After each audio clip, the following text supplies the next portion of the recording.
right here.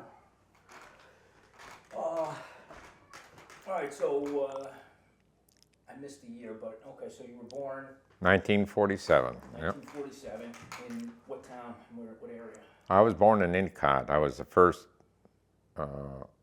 offspring of my mom and dad that was born in a hospital, only because it was a cesarean birth. It's in Broome County. It's actually where IBM was started. I think one of my first memories was of my great grandmother, and we used to go to her house. And I remember, as Kyle here, about that age, a little bit older, I guess, I remember I had two grandmothers. And I remember one day my mom and dad said, we're going to go see Grandma, and I thought we were going to go see my great grandmother, right? And we ended up going to see my father's mother. Well, they called her Kitty Shumway. Her real name was Catherine Fryer, was her maiden name. And I remember we didn't go to see my great grandmother, and I couldn't understand that. I had it in my mind that we were going to go there, and only what had happened is my great grandmother had passed away in May of 1950. So I would have been, I was 2.5 years old approximately, and she had passed away. So that was that was the earliest thing I can remember. And I remember the other thing I thought about the other day was when we used to go into the village. We lived about 2 miles outside of the village, downtown village, and we used to go a certain route, and we went across the railroad track. And then one day we went down there and we didn't go that way, and I was very upset. I said, we should be turning this way to go to Grandma's. And my father told me, no, they built a new underpass underneath the railroad tracks. So they blocked that off from that point on, and you went over one block and went through the underpass. And they opened that up in December of 1950. So by then I was like 3 years and 3 months old or so. That's another recollection I have. You have brothers and sisters? Yeah, my brother's name was Charles Harrison Shumway. He's 12 years older than I was. I have a sister, Dorothy Shumway. It's her married name is Corbin now. She's 10 years older than I. Oh, wow. So I asked that one time. I was probably about 18 or so. I said, Mom, was I mistaken? And she said, yes, you were. So when you were growing up, then when you were small, your siblings were older. I mean, did you guys have a lot of interactions growing up, or what are you remembering of growing up having an older brother and older sister that are that much older? Yeah, actually, my brother, he got married when he was 18, I think. So he was gone very quickly when I've been 6 years old. And then 2 years later, my sister, she graduated from high school and she got married. So, after the age of about 10, there was no one around. So I was actually in between the generations here, because I got nieces and nephews that are 10, 12, 13 years younger than I am, and my brother and sister are 10 and 12 years older. So I was a loner, I guess. So what would you do when you were, so did you have a lot of friends where you grew up, or what would you do to occupy your time? And give me some stories from around that, Okay, well, let's see. What would you do for entertainment when you were, say, 7, 8? Did you have a bike? Did you go to a creek? Did you go fishing? What would you do? Yeah, I did hang a lot. Yeah, because we lived right across the street. I lived on Glen Mary Drive. It was later known as then Glen Mary Drive. When I was a kid, it was known as the Back Road or the Catatunk Creek Road. It was only later on, when they put up street signs, that they decided to change the name of it and gave it a very formal name. But when I was small, well, one of the things I can tell you about is I used to have to walk to school. And somebody say, well, where did you go? Did you go to the village? No, I didn't. I was one of the last people of my age that went to a one-room schoolhouse. It was approximately a quarter of a mile away from our house, and of course, it's red. because all schools are red. I only found out recently the reason that schoolhouses were red is because red paint was the cheapest paint you could buy. I think that first year I went, I started off in first grade. There was no kindergarten.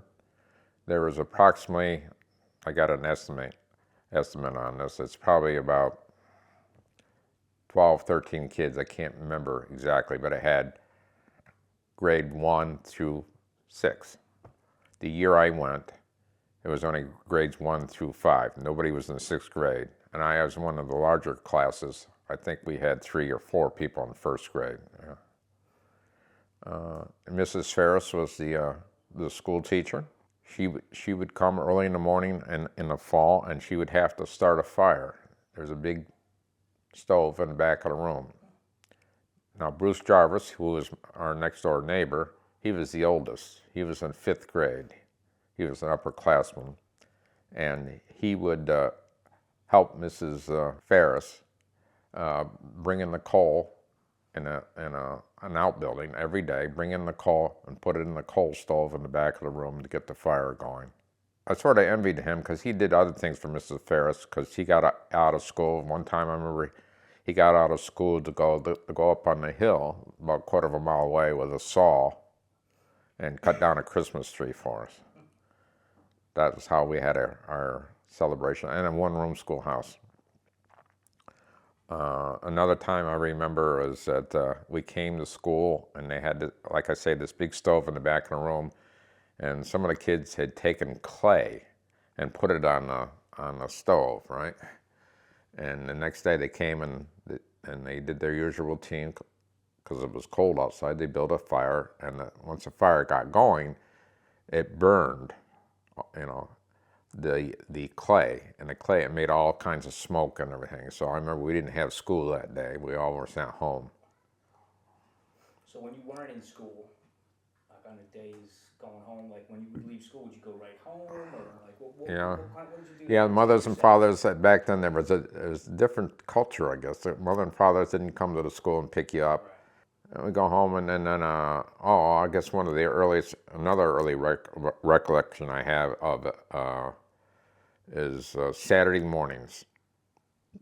And Steve Baker, he is my age. Actually, the reason my name is Steven, I was named after him. He was born about a month before I was.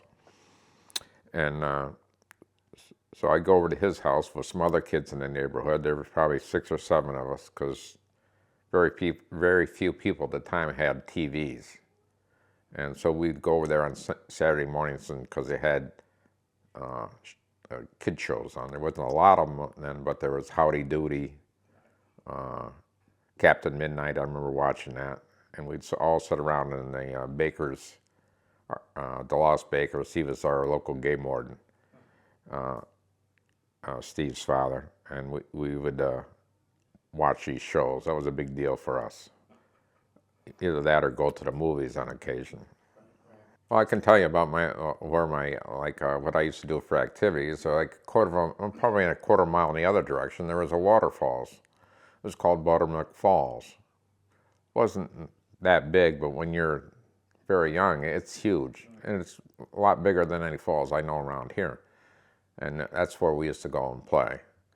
Again, we weren't monitored by our parents, and I remember going back there when my kids were small and walking up into that glen, and I'm thinking, I can't believe I climbed up on this cliff as a youth.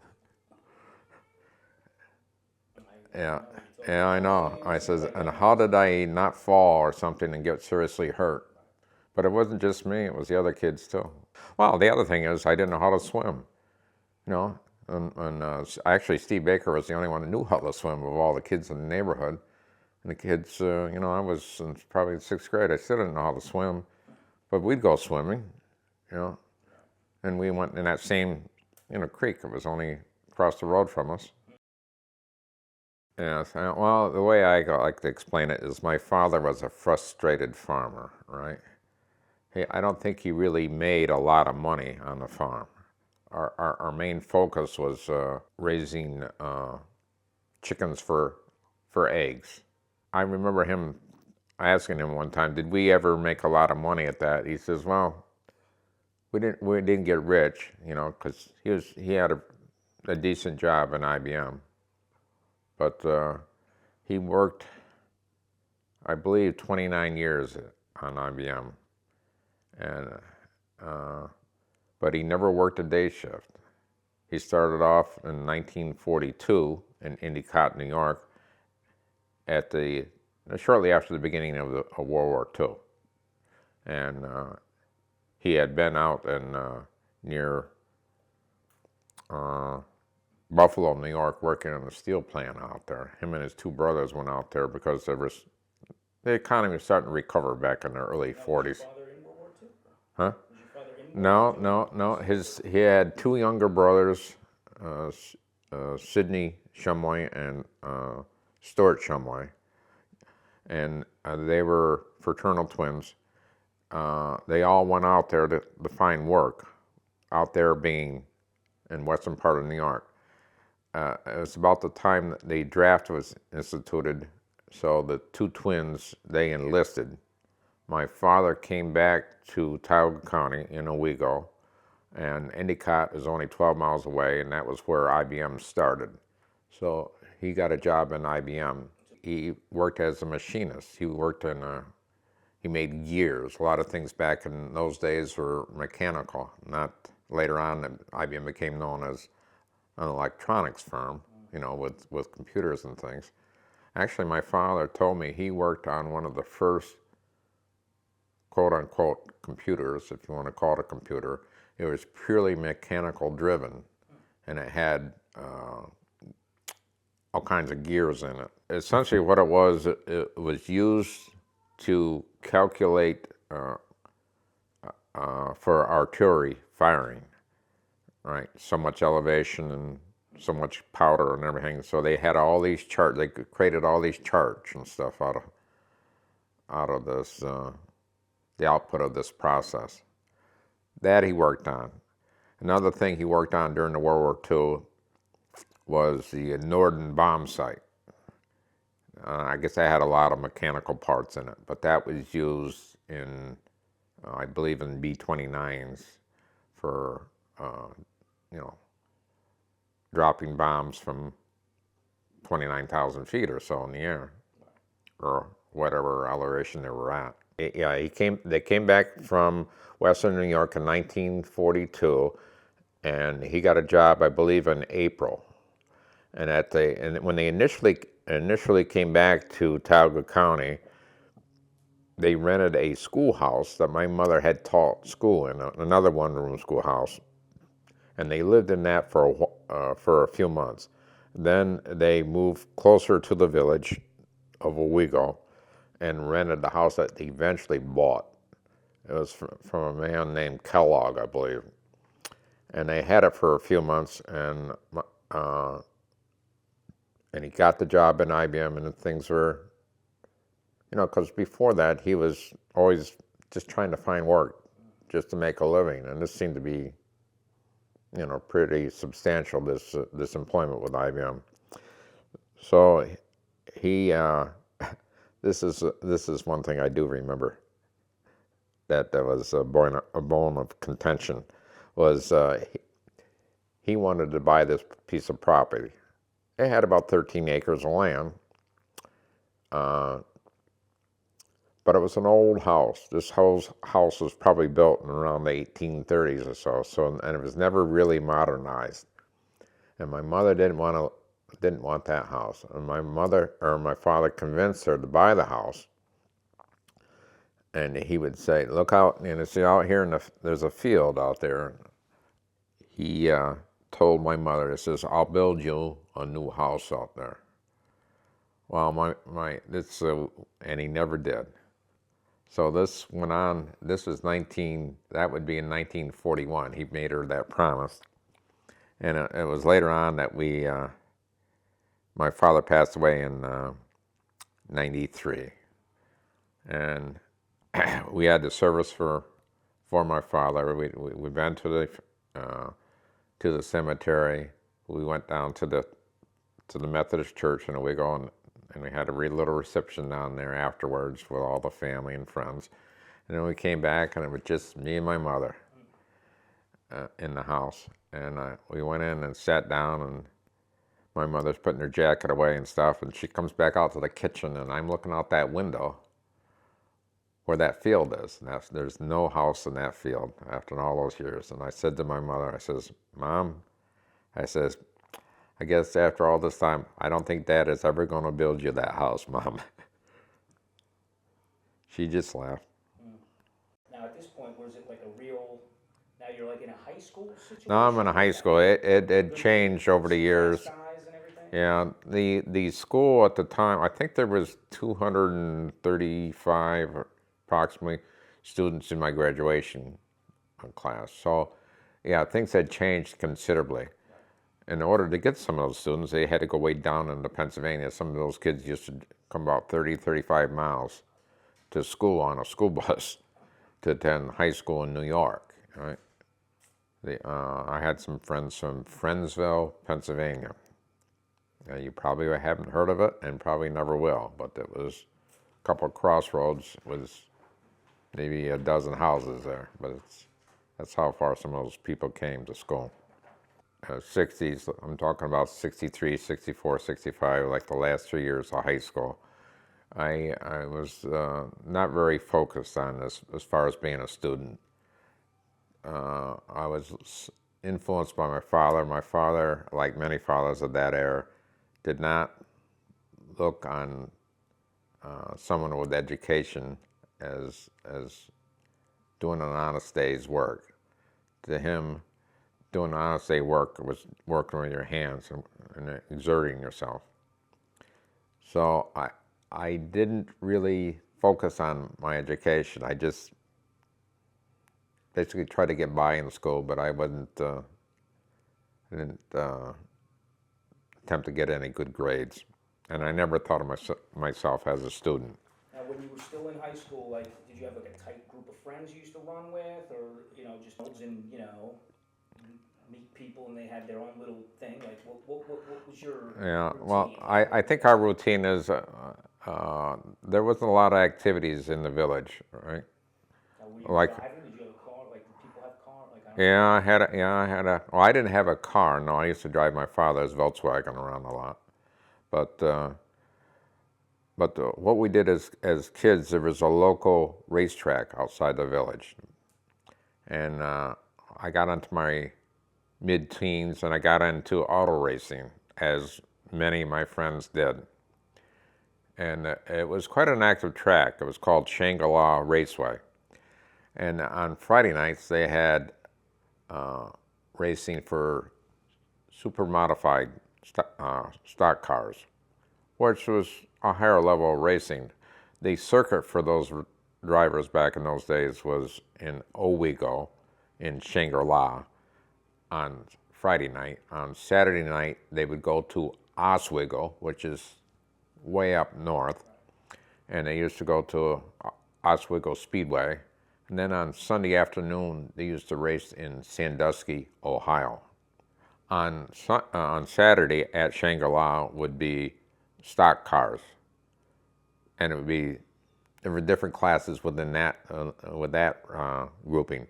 There would be cars that guys who just had a few $100s and wanted to go race, up until some pretty good drivers. One of the drivers I used to follow was Dutch Hogue, and he was, if you ever follow auto racing, he's well known.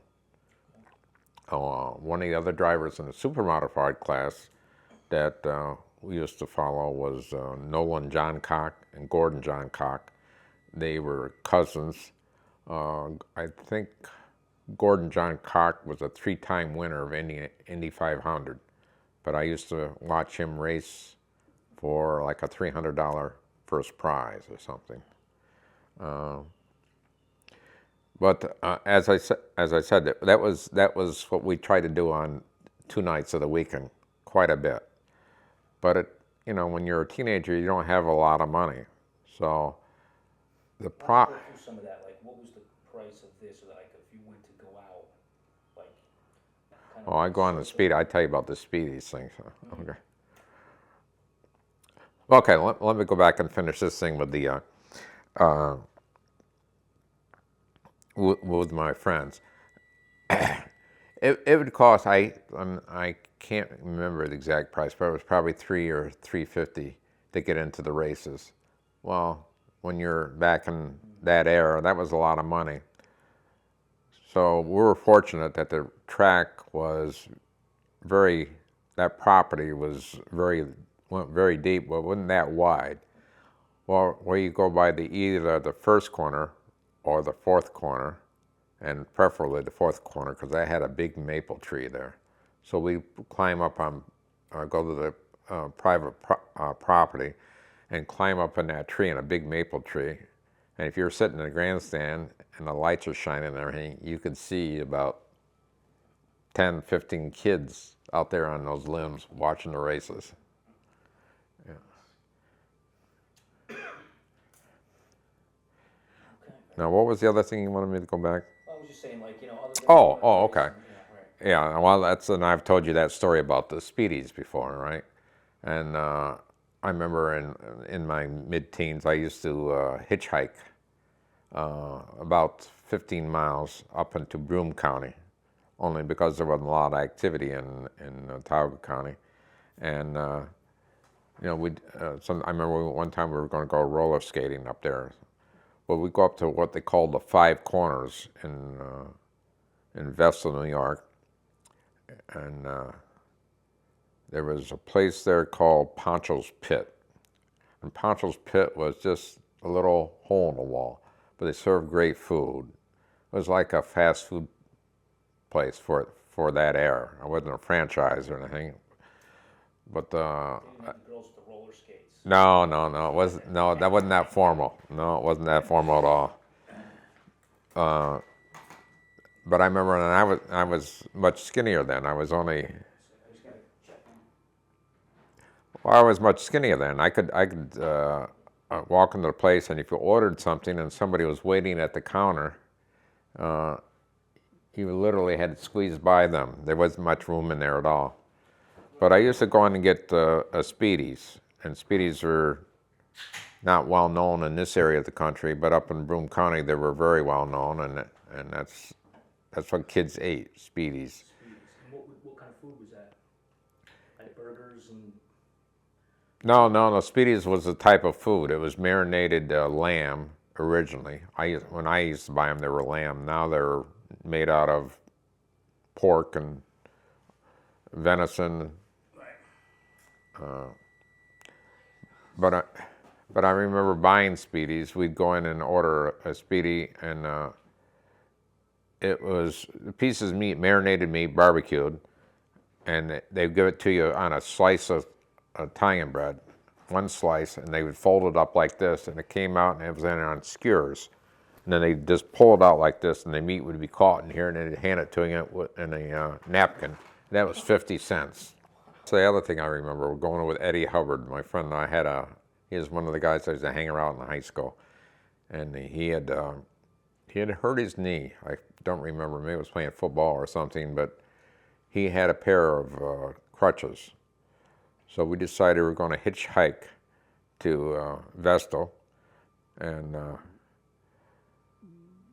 we found out, wow, this really works. With having a pair of crutches, him on a pair of crutches, people were more willing to give you a ride.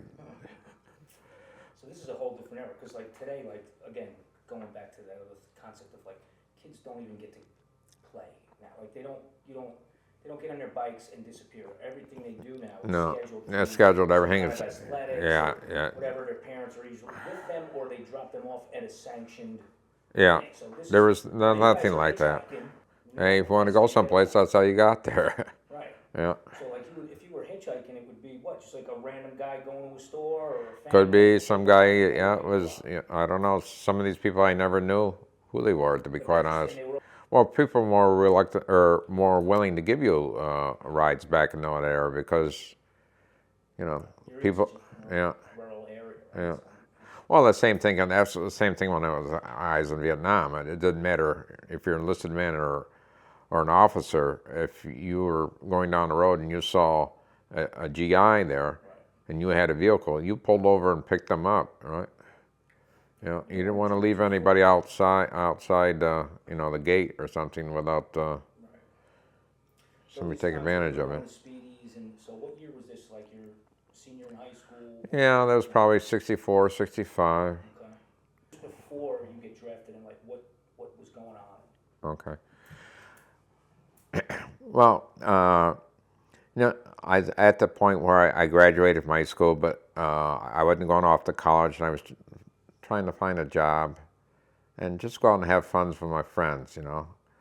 I mean, at the time, the age of drinking was 19 or 18, and you could go out and drink, so that was a new experience. And you started hanging out in bars and chasing women and, you know, doing whatever a normal 18, 19-year-old boy did back in that era.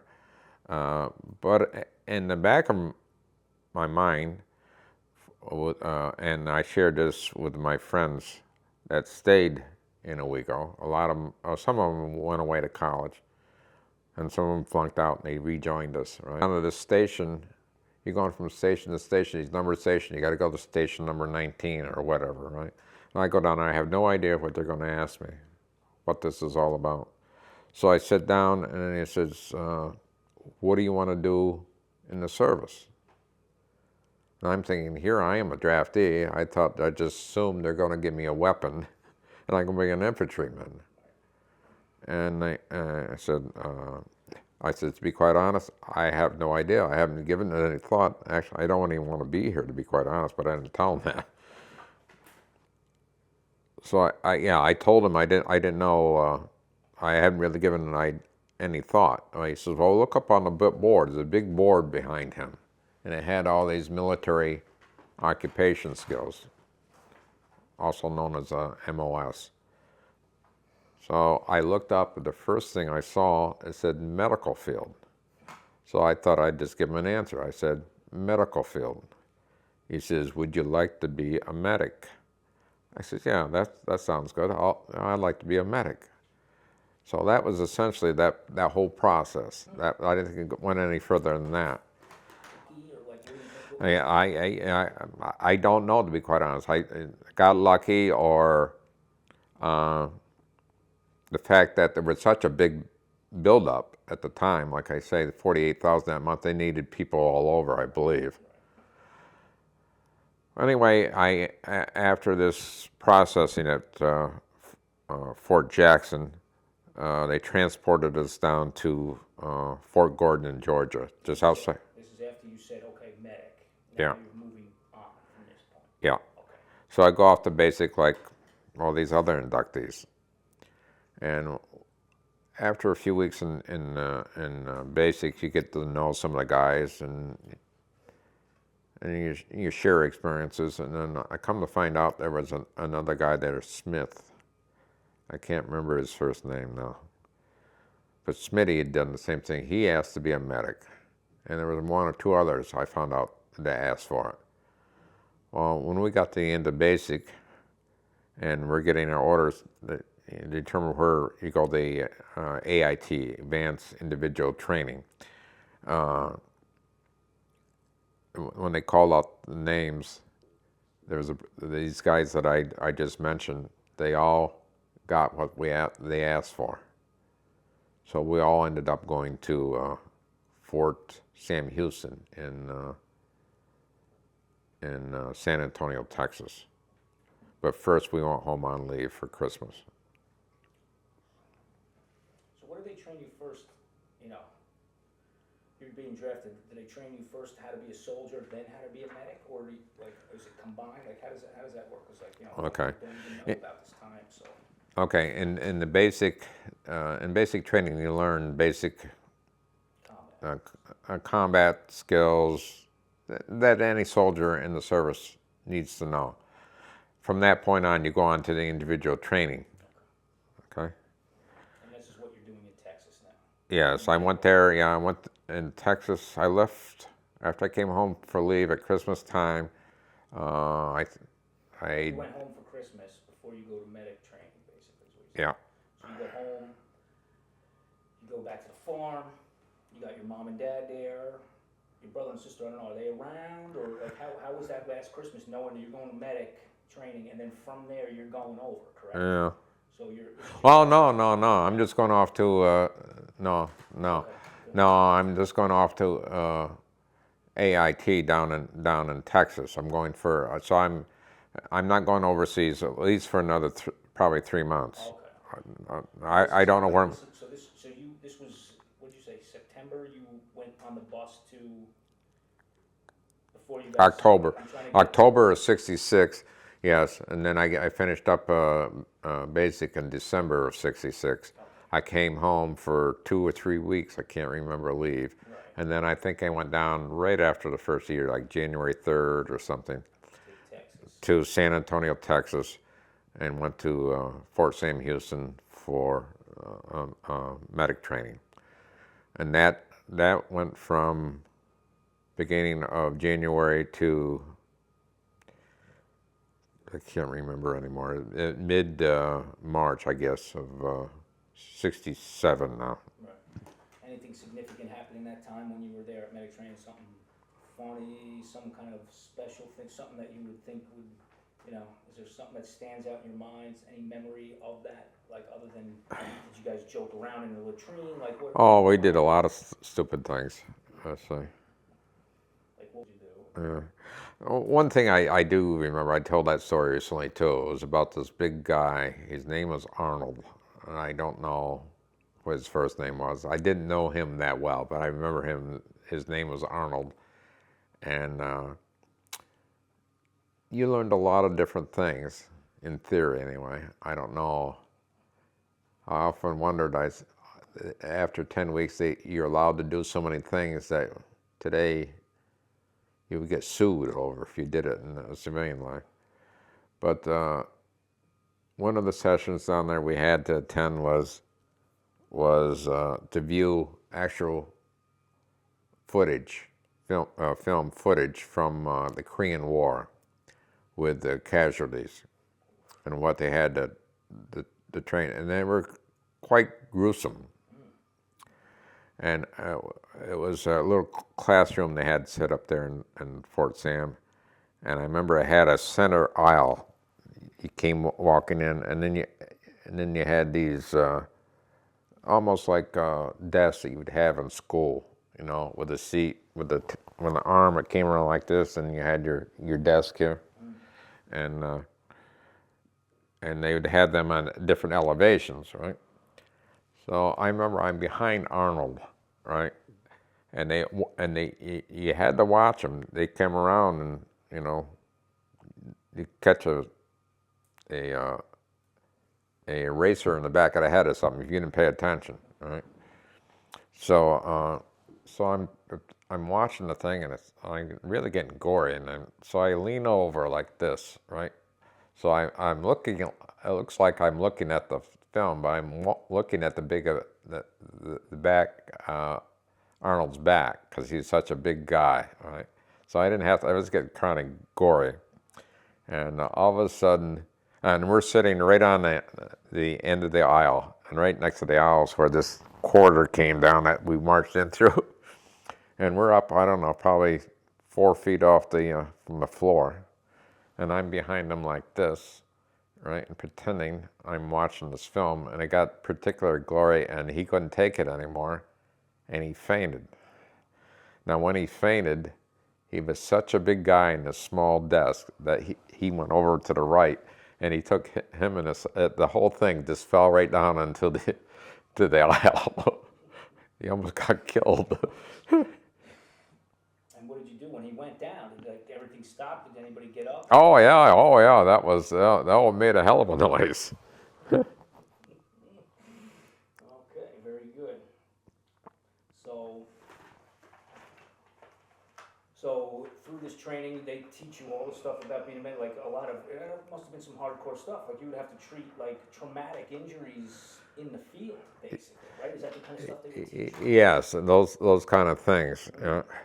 But then we get to the end of training again, and then they find out where you're going, and I ended up being in a hospital in Fort Devens, Massachusetts.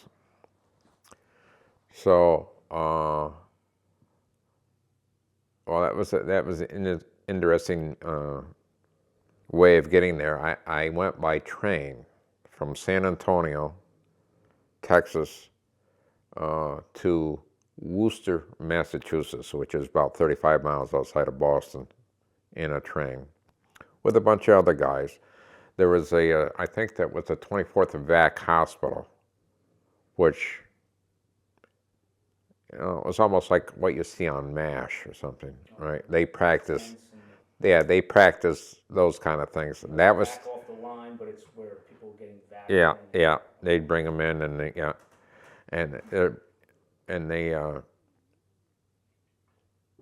that was stationed at Fort Devens, right? Now, I'm just wondering, people would be like, you know, like you said in MASH, was it still like, was this like the Huey choppers, or were these those choppers with just a glass housing, and you were like on a sled, basically hanging on the outside of the thing? Well, those are little coyotes. They were for observation.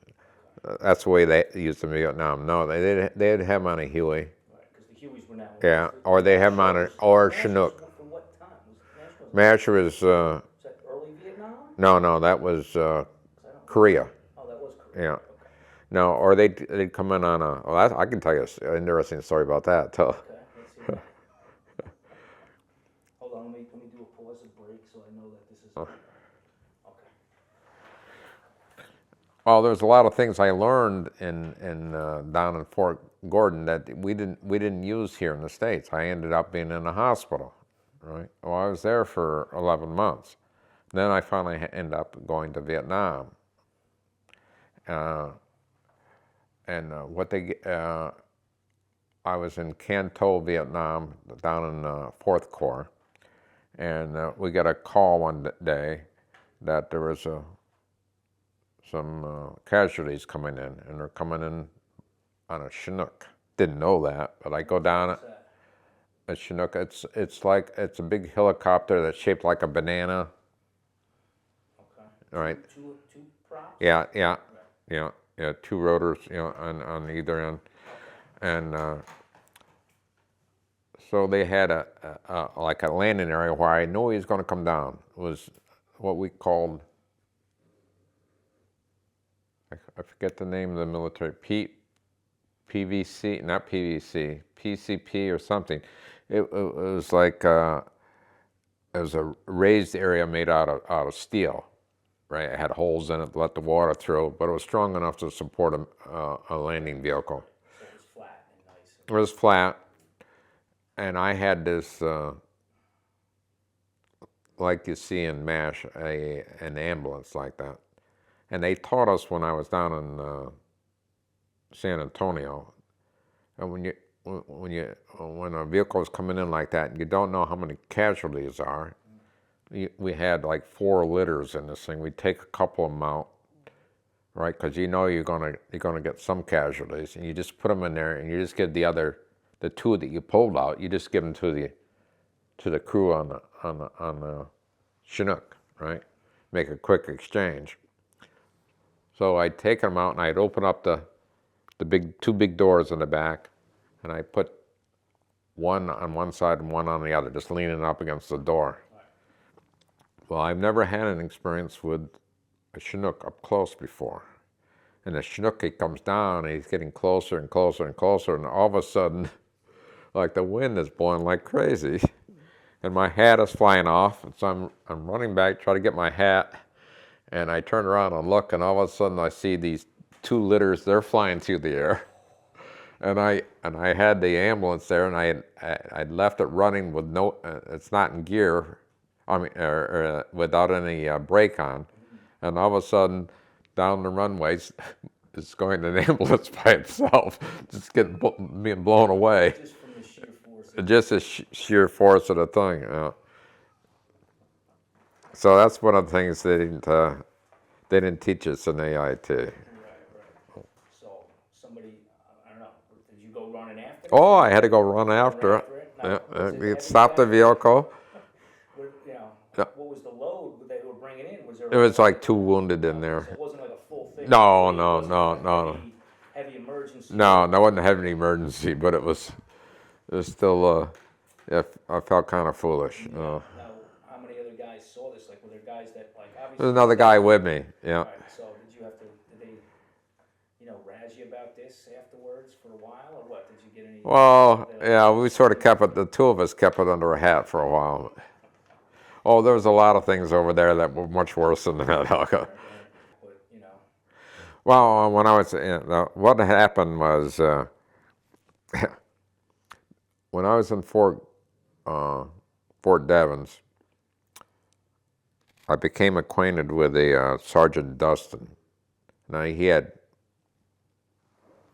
let's see, I think it was his right leg, the femur is completely shattered, and he was there for months, laying in bed with his leg elevated. And I got to be quite friends with him. And when he found out that I had orders to go to Vietnam, he said, I know a sergeant. He said, where are you going? I said, I'm going to the, I know it very well, too. And I just went under my head.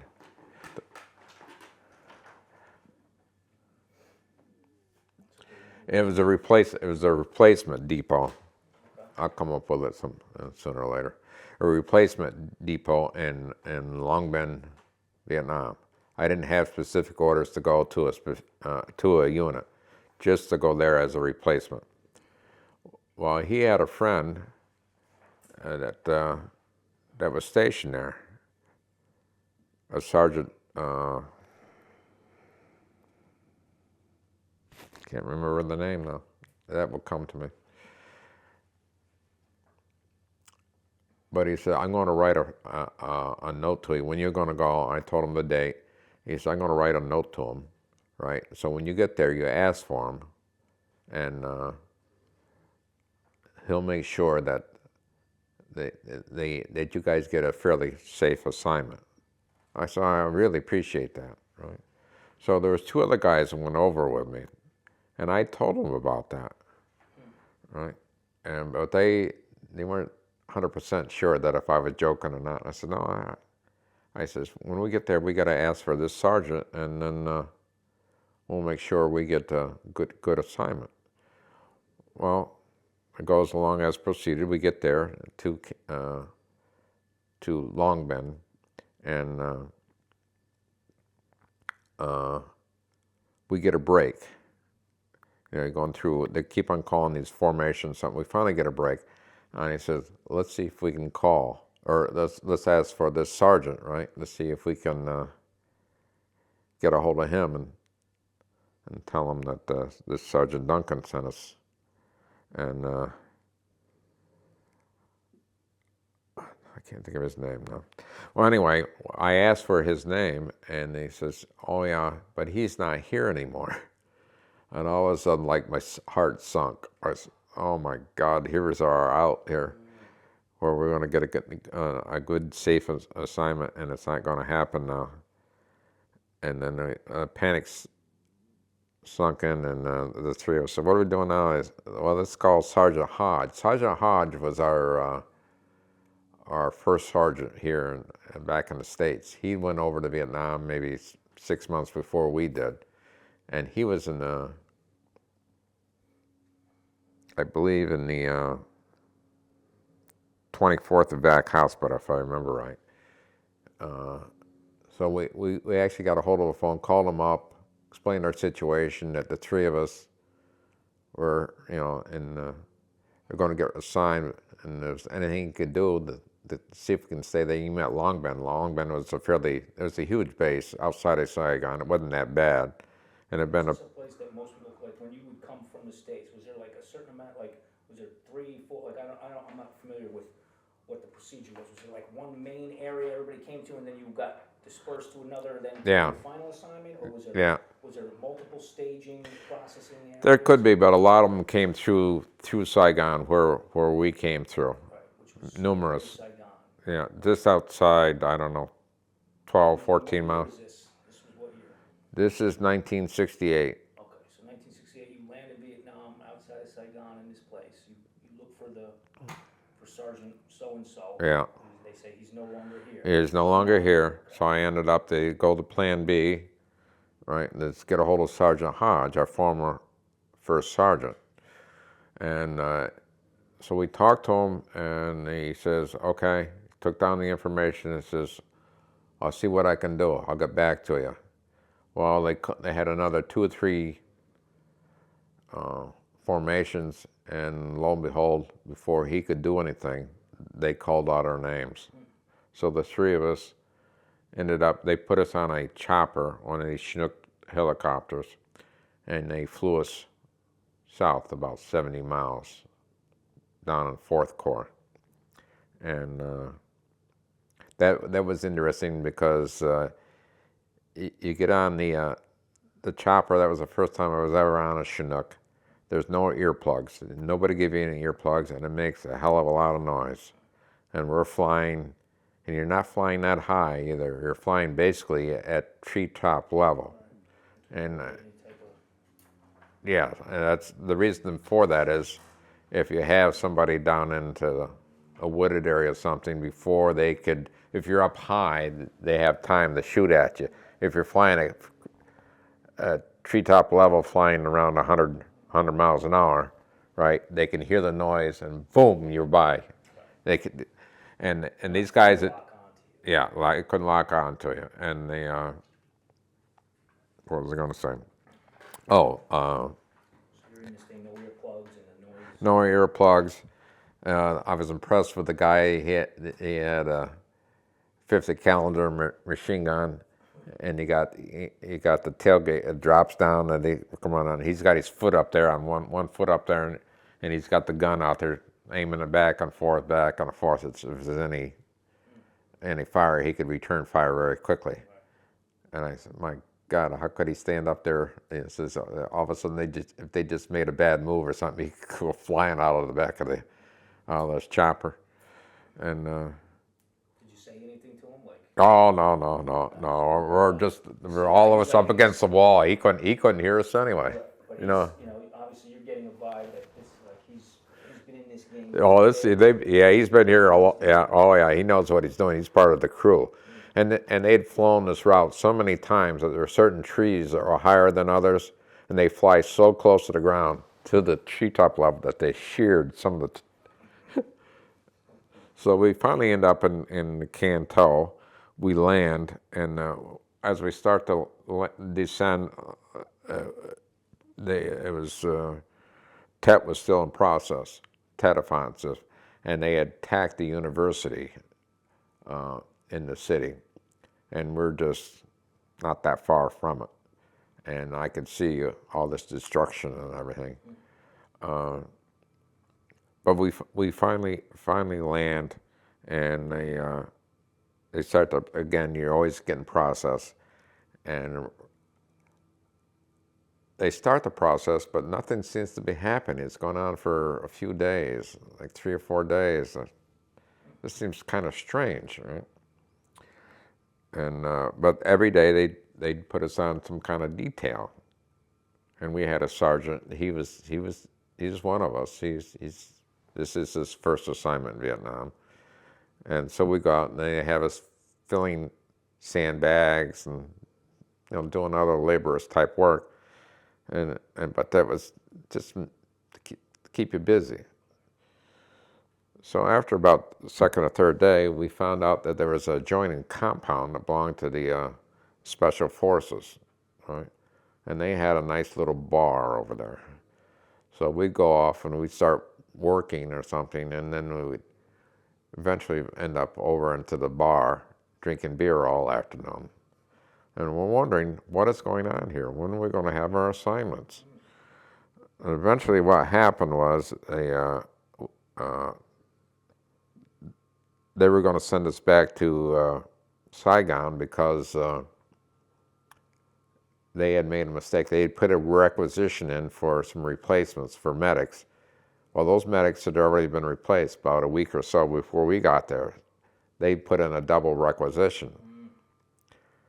And we thought we were going to be sent back up to Saigon, and after a few days, we determined this is not such a bad place. It's not like Saigon, but we could end up on the DMZ or something, right? So, what? In the meantime, at this point where you are, where's like the main, obviously there's no front, like it's not like World War II where there's a front No, line. no. But like the push and what's happening is somewhat beyond where you are. You're behind. Well, we're behind. Actually, you're right. There was no safe area. That was the bad thing about it. You didn't know who the enemy was, and what it was. Yeah, and during the daytime, it could be completely safe. You come as soon as dark, you didn't want to be out there. You know, you didn't know what was going to happen. What eventually happened was they decided they didn't want to admit to their mistake. So they had too many medics. But there were 3 locations where I was. Is that like the local guys running the local, Yeah, the local. officers, or is it higher up where? No, it was the guys. Some local guys that over requisition. Yeah. They're trying to cover it up. Right. So they decided this. There was. I forgot how many guys there was. There was 3 guys I was with, or I was one of the 3 guys that came from Fort Devens, and there were some other guys that came down. I can't remember how many there was. Maybe 6 or 7 of us. I don't remember now. But there were 3 locations. There was Canto where I was. There was Vinlong and Sac Train. They're all small places. Provinces, is that what they call? Well, there were cities, but there were bases in cities, and they went by the Canto. I was at really Canto Airfield, or Dempsey Airfield. When you say city, like this is a 1960s in Vietnam, like what do you mean by city? Like you're talking about like a Poughkeepsie kind of city, or like there was buildings and. There was buildings. I recently looked on Google and I find out there's over 2 million people in Canton. And I said, that's not the city I remember. No. But that's currently. Yeah, it's currently, and it's just, they got high-rise hotels and stuff. Like in Full Metal Jacket, that's the only Vietnam movie that I remember watching where they actually go in and you're seeing buildings that are blown and rubble. Like every Vietnam film I've ever seen, it was always jungle, right? It's like jungle and fields and hills. But you're saying there's cities. These are cities where people live. There was there was things happening. They're not cities like we think of them, but yeah. Right. Yeah. Okay. I'm just, Well, that was one of my first, and I can't remember. That was the other thing that sort of my mind is where I came into. I either came into Tan Son Nhut Airport and left by Benoit, or I came into Benoit and left by Tan Son Nhut. But they're both right outside of Saigon. What was I going to say? Oh. But when I landed there, I come in on a civilian airline. It was chartered. It was Braniff. They're no longer in existence. But we came in over Cam Bay, which is mid-country, and then we were flying up around 30,000 feet. And I'm looking out the window, and I can see the Central Highlands, right? And they did a lot of bombing, saturated bombing there, and they had also used a lot of Agent Orange and defoliated the countryside. And I'm looking down, and I could see just craters all over and no vegetation. It looked like Vietnam. So Agent Orange the same as napalm? No, it's a chemical, Dow chemical. Right, okay. It's essentially it defoliate any vegetation. They spray it. Spray it. Out like you would crop stuff. Yeah, like a crop duster. Napalm was the liquid. Yeah, it's like a liquid petroleum, almost like a gel. Right, that burned everything. Burned everything. Orange was more of a chemical gas in the air. You breathe it and drop. Is that how it works? Yeah. Sorry, I don't mean to smile in person because I'm not. No, that actually we use that. It's the same thing we use when we raise field corn. Yeah, no, not pesticide. No, weed killer.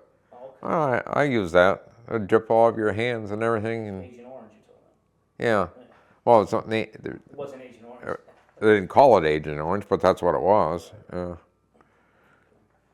What was I going to say? Looking down on this commercial flight, you're seeing this. Oh yeah. And we're coming there, and you're gonna arrive in a few minutes, and instead of like a normal approach to an airport, you're gradually descending, right?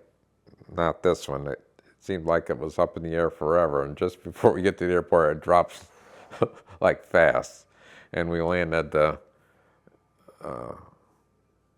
airport, and I can't remember which one it is now. And we get off the plane, and the first thing I realize, it's damn hot here. And they take us over, and they have a gigantic canopy. It was made out of parachutes, I guess. And we sitting out in the open, and all of a sudden you hear these jets come flying down the runway, and they're dropping bombs at the end. I don't know, they were still having problems there from TET. And I just assumed that we got off the plane, they're going to hand you a rifle. How naive I was. And they put us, so we get some kind of orientation for a few minutes, and then they're going to take us over to Long Bend for processing. And they came with these buses, and they put us on these buses, and we get in them, and the first thing you notice that they have wire on every window. It's very close, like this. That's so if you try to throw a grenade in there, it wouldn't penetrate through a window or anything. And we just made it through the main gate, and we made a left-hand turn, and there was a road that was right next to the fence. And as we started down here, I'm looking off to the right where there's all these shops and buildings and everything. Everything is leveled right to the ground, because the Viet Cong had tried to attack the base, and we just took our bombers up there and just came down and just leveled everything. And I'm looking out, and one after another, and there were masonry buildings, right? Big strong walls. There's nothing left but some of the wall, maybe like this. And I'm looking over, and there was one little shop there, and it was a couple Vietnamese, and they're in there, and it's a barber shop, and they had cleaned away all the debris and stuff. There's only parts of a wall, but there was like 2 or 3 barber chairs, and they're cutting hair essentially out in the open. That was my first exposure to the countryside there. Yeah, I'd like to say something about that. That would is about, and I guess it's not unique to just me, but it's just being youth in general, that you sort of trust what authorities say, what your elders say, what your government leaders say, and you take it on face value. And after you go through this type of experience, you realize there's much more to this than what meets the eye. And there was a lot of decisions made on because they thought they were patriotic, or we're going to save the world, make it safe for democracy, that you just can't do. You just can't make people live the life that you think is right. They have their own culture and their own way of doing things. And where we thought ourselves as a liberator, they thought of us as an occupier. I'm talking about Vietnam now. And a lot of Vietnamese thought of Ho Chi Minh as almost like a George Washington to their country. People were getting thrown into something that they didn't really understand, where you're fighting an enemy, like Right. when you're fighting somebody who's fighting for what they believe in through and through, somebody who's just getting paid or is being forced to be there is never going to win against Never, somebody yeah, like they that. have, yeah, that's so true. To speak to that, I think. Yeah. Well, one of the things, I always felt like I was almost had a sense of guilt because I didn't really wasn't a gung-ho soldier, right? Let's put it that way. And I probably suppressed some of those emotions when I was in Vietnam. Most of us, I remember at Fort Devens, were a little more vocal on the way how we truly felt. But when I got to Vietnam, you sort of suppress those feelings because you're in a tight situation and you didn't want to feel like you weren't doing your part. But I think if you talk to almost anyone who was there, that the important thing when you got there, the first thing you your goal was to make it 365 days. You wanted to make your tour and then go home. You didn't really care too much what happened after that. Although maybe you had some friends there, but most of them didn't want to be there to begin with.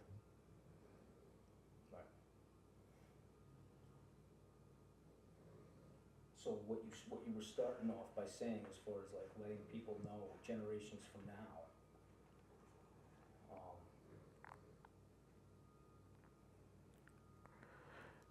Yeah.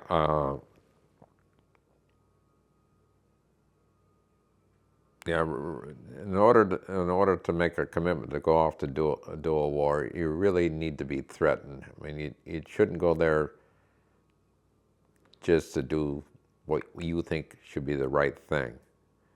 Your country really should be threatened, and otherwise you're going to make a mistake. And we made it several times, and we're still doing it. And it's like we didn't learn our lessons, I believe. and we'll get to that whole thing too. Yeah. Once we move through time, eventually, like as Yeah. we wrap up later, I'd like you to talk about current times. How you feel about kids today and your generation and like my generation, and where you think we're going, and where do you think we should be, and any advice you would have for people who watch this, 20 years from now, that after you're gone, what advice you would be passing on, or what direction we should move. We'll get to that. Okay.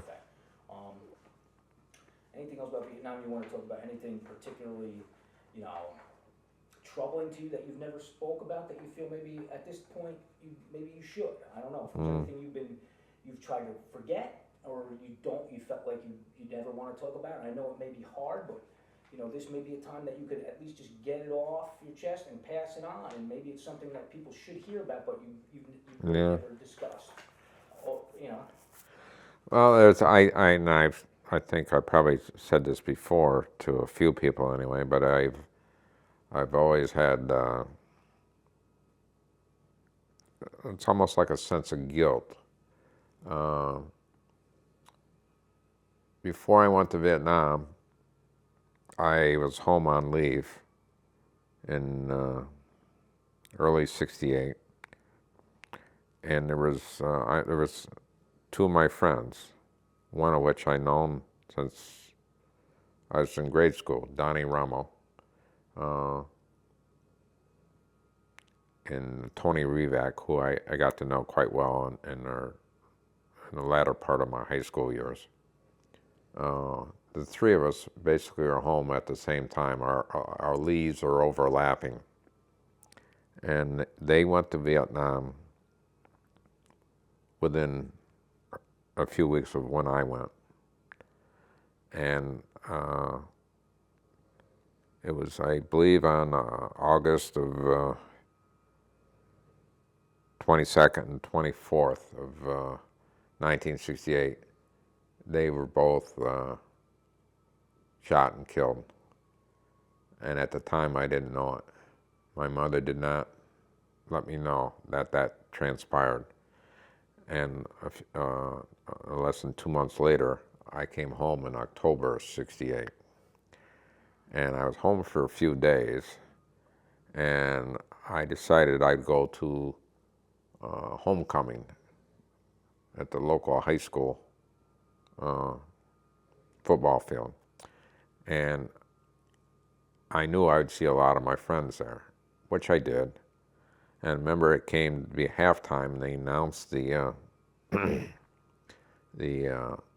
homecoming queen. And they announced, it was Tony's sister was announced as the winner of the homecoming queen, and I had a friend of mine standing next to me, and he says, "Well, that's not surprising because that's really in honor of Tony." And I says, what do you mean?" He said, "Well, Tony got killed." I said, "I didn't know Tony got killed." And then I learned that Donnie Rummo, they both got killed. And I often wondered, that could have been me. That could have easily been me, too. We're all within 60, 80 miles of each other at the time. Was that, had it been recent for them, or you just found out about it? Were they like almost home as you and I'm not sure when they were my age. We're all the same age. I don't know if they were. I think Tony was a draftee. I don't know about Donnie. I think. Like were they had just recently been killed, or? Oh, well, they had been killed when I came home. That would have been less than 2 months before that. But my mother suppressed that information. She didn't let me know this had happened.